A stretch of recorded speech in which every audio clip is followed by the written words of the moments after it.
World cancer day નિમિત્તે વડોદરામાં થતી કેન્સરની સારવાર વિશે જાણો। कैंसर डे जो है 4 फरवरी जो है एवरी ईयर मनाया जाता है।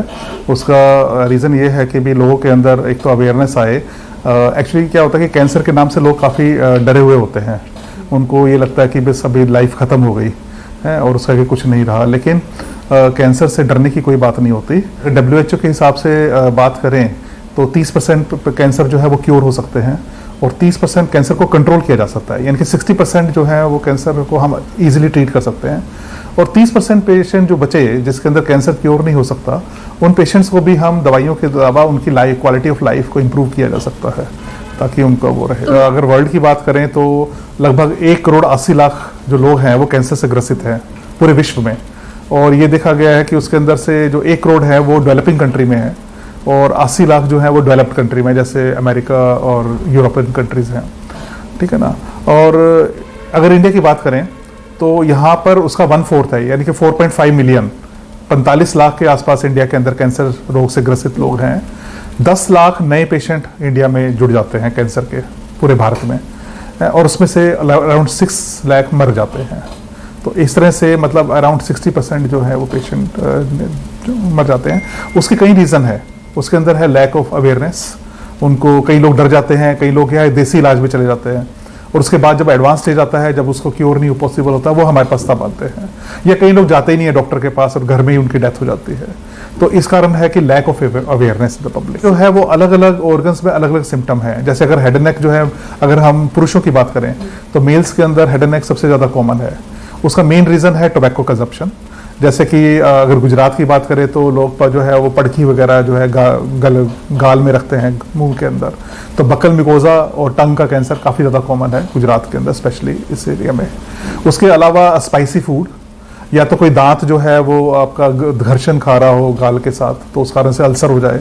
नारू झातु चांदू जिसे बोलते हैं, मतलब वो चांदू है वो पड़ गया है लेकिन वो उसका हीलिंग ही नहीं हो रहा। फिर उसके अलावा टंग का मूवमेंट रिस्ट्रिक्ट हो जाए, जीभ की मूवमेंट कम हो जाए, खाने पीने में दिक्कत शुरू हो जाए, आप खाना निगल नहीं पा रहे, कान में दर्द हो जाए, गले में दर्द होना शुरू हो जाए, आवाज़ चेंज हो जाए, तो ये सारे के सारे हेड नेक कैंसर। या गले में गांठ हो जाए, तो ये सारे जब अगर लक्षण हुए और आपके डॉक्टर ने ट्रीटमेंट के बाद वो ठीक ना हो रहा हो, तो इमीडिएटली आप कैंसर फिजिशियन के पास या कैंसर हॉस्पिटल में आइए, ताकि अर्ली स्टेज में आपको हम डिटेक्ट कर लें और उसका क्योर हो जाए। उसी हिसाब से ब्रेस्ट कैंसर जो है वो फीमेल्स में ज़्यादा कॉमन है, स्पेशली ब्रेस्ट और सर्विक्स के जो कैंसर है, जो बच्चेदानी के मुख का कैंसर होता है, around 40% of all cancer females के अंदर है वो। और उस कैंसर का मेन कारण है ब्रेस्ट कैंसर का कि लाइफस्टाइल का मतलब ये है कि भी ब्रेस्ट कैंसर एक हार्मोन की वजह से होता है जिसको एस्ट्रोजन बोलते हैं। तो यूजली जिनके अंदर पीरियड जल्दी स्टार्ट हो जाते हैं, अर्ली मिनार के, और पीरियड लंबे टाइम तक चलते हैं, उसमें ब्रेस्ट कैंसर का रिस्क जो है बढ़ना शुरू हो जाता है। और जो फीमेल्स की लेट मैरिजेज होती है और बच्चा लेट पैदा होता है, क्योंकि प्रेगनेंसी जो है वो प्रोटेक्टिव इफेक्ट है। तो जिसका मान लीजिए शादी 30 साल की उम्र में हुआ और पहला बच्चा 32 या 33 साल की उम्र में हुआ, उसके अंदर 1.5 गुना रिस्क हो जाता है ब्रेस्ट कैंसर का, एज कम्पेयर टू जिनकी शादी 25 साल की उम्र में हो जाए और पहला बच्चा 25-26 साल में हो जाए, तो ब्रेस्ट कैंसर का इंसिडेंस कम हो जाता है, क्योंकि प्रेगनेंसी के हार्मोन कैंसर से प्रोटेक्ट करते हैं। गुजरात की बात करें तो अराउंड 75,000 कैंसर के नए मतलब कैंसर के पेशेंट्स पाए जाते हैं, मेल्स और फीमेल्स को मिला के 75,000, जिसके अंदर से अराउंड 42 या 45,000 पेशेंट मर जाते हैं। बड़ौदा में जो है लगभग 5,000 नए पेशेंट हर साल जुड़ते हैं बड़ौदा में, और लगभग 2,000 के आसपास की डेथ हो जाती है, 2-2.5 हर साल में, मतलब की बात कर रहा हूँ। और बड़ौदा के अंदर head and neck cancer males के अंदर सबसे ज़्यादा कॉमन है, 30 पर 1 लाख पॉपुलेशन, और वो 80% उसका काज टोबैको कंजप्शन है। तो यानी ये जो बच्चों में ब्लड कैंसर जो है काफ़ी कॉमन है। ब्लड कैंसर हुआ, उसके बाद ब्रेन ट्यूमर्स हो गए, विल्स ट्यूमर, किडनी के कुछ ट्यूमर होते हैं, कुछ न्यूरोब्लास्टोमास, तो वो सारे that is called paediatric oncology.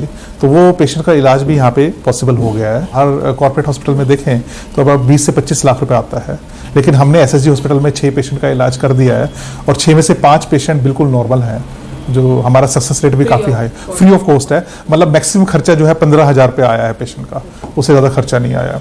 और जिनके पास PMJY कार्ड है, प्रधानमंत्री जन आरोग्य योजना, उनका तो हम कार्ड स्वाइप करा लेते हैं तो टोटली फ्री हो जाता है। अल्ट्रा मॉडर्न हो, हमारे पास 25 करोड़ की मशीनें लगी हुई हैं यहाँ पर गवर्नमेंट हॉस्पिटल के अंदर, जो कि किसी भी प्राइवेट हॉस्पिटल से बेटर हैं।